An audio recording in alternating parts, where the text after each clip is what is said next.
அப்துல்லா இப்னு Abbas இடத்தில் ஒரு ஓடி வருகிறார். அப்துல்லா இப்னு அப்பாஸே, ஒரு பெண்ணை திருமணம் செய்ய வேண்டும் என்று ஆசைப்பட்டேன், பெண் பேசினேன், அவளும் ஒத்துக்கொண்டாள். ஆனால் என்னை விட்டு இன்னொருவரை பெண் மணமகனாக ஏற்றுக்கொண்டாள். என்னால் கோபம் தாங்க முடியவில்லை, அந்த பெண்ணை நான் கொலை செய்து விட்டேன், அதற்குரிய தண்டனையை நிறைவேற்றுங்கள், ஆனால் எனக்கு அல்லாஹ்விடத்திலே மன்னிப்பு உண்டா? அப்துல்லா இப்னு அப்பாஸ் கேட்டார்கள், உன்னுடைய தாய் உயிரோடு இருக்கிறார்களா? அவர் கேட்டார், இல்லை, என் தாய் உயிரோடு இல்லை, மரணித்து விட்டார்கள். அப்படி என்ற அல்லாஹ்விடத்திலே தௌபா செய், அல்லாஹ்விடத்தில் நெருங்குவதற்குரிய காரியங்களை தேடிக்கொள். அங்கிருந்த நபித்தோழர் கேட்டார், தோழரை அப்துல்லா இப்னு அப்பாஸ் அவர்களே, ஏன் அவரிடத்திலே அவருடைய தாயை குறித்து விசாரித்தீர்கள்? அப்துல்லா இப்னு அப்பாஸ் என்ன சொன்னார் தெரியுமா? என் மரணம் வரை என் உள்ளத்தில் எழுதப்பட வேண்டிய வார்த்தை அது. என் தாயுடைய அழைப்பு என்னுடைய உலகத்திலே இருக்கும் வரை எழுதப்பட வேண்டிய வாசல் அது, வசனம் அது. இன்னிலா அலமு அமலன், நான் எந்த ஒரு செயலையும் அறியவில்லை அல்லாஹ்விடத்திலே நெருங்குவதற்கு தாய்க்கு பணிவிடை செய்வதை தவிர. அல்லாஹு அக்பர்.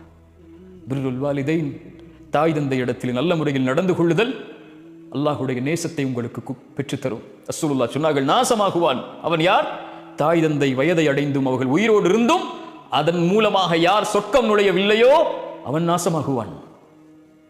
நீ தொழுகையாளியாக இருக்கலாம், தஅவாவில் இருக்கலாம், குர்ஆனை ஓத தெரிந்தவராக இருக்கலாம், மனனம் செய்தவராக இருக்கலாம், நீங்கள் கோடிகளில் புரளக்கூடியவராக இருக்கலாம், தொழிலில் நீங்கள் உச்சத்தை தொட்டவராக இருக்கலாம், உலகமெல்லாம் உங்களுக்கு கட்டுப்பட்டு இருக்கலாம்.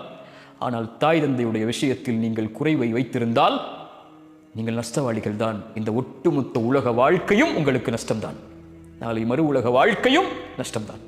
அல்லாவிற்கு பிறகு கவனத்தில் எடுக்க வேண்டிய ஒரு உறவென்றால் உம்முக் உம்முக் உம்முக், உன் தாய், உன் தாய், உன் தாய். அதற்கு பிறகு யார் ரசூலல்லாஹ்? உன் தந்தை. அனிஷ்குரிலி வலிவாலிதைக், பெற்றோர்களிடத்தில் நல்ல முறையில் நடந்து கொள்ளுங்கள். என் சகோதர சகோதரியை, எனக்கு நான் சொல்கிறேன், நம்முடைய தாய் தந்தை நமக்கு செய்த அருளை போன்று அல்லாஹுடைய அருளால் வேறு யாரும் இந்த உலகத்திலே நமக்கு எந்த அருளையும் செய்துவிட முடியாது. ஒட்டுமொத்த வாழ்வையும் நமக்காக கொடுத்து நம் நலனை மட்டுமே குறிக்கோளாக கொண்டு வாழக்கூடிய உறவுகள் அது.